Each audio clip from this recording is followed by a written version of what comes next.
Managua ya tiene un costo de 13.000.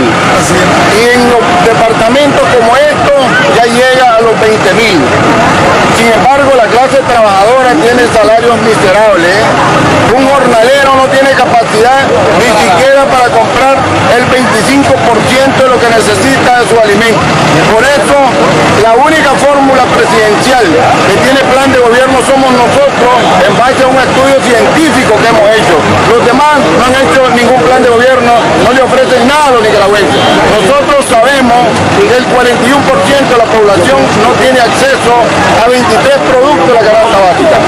Por eso es que nosotros pretendemos generar la riqueza desde el agro, desde la industria, para crear los empleos y darle buenos salarios a nuestra clase trabajadora.